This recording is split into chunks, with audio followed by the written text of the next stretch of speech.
Meeting ছিল, উনি শাস্তাগঞ্জ থেকে গাড়ির কারণে আসতে পারে নাই। উনি একজন প্রাক্তন, আমাদের অধিকার ফিরিয়ে দেওয়ার জন্য। এই বলে আমি আমার বক্তব্য শেষ করছি। আসসালামু আলাইকুম। হয়েছে কারণ দেশ যত এগিয়ে যাচ্ছে আমরা তত পিছনের দিকে যাচ্ছি, এটা তো হওয়ার কথা ছিল না।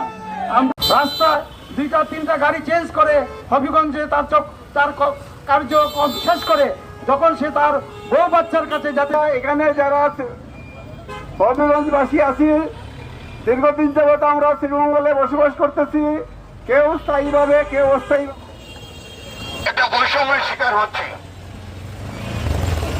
আমি আজকের কোনো গাড়ি মিরপুরে যেতে পারে না, কোনো গাড়ি শাস্তাগঞ্জ নতুন ব্রিজে যেতে পারে না, কোনো গাড়ির কারণে আমরা তো এই দেশেরই নাগরিক। আমরা ধন্যবাদ সবাই।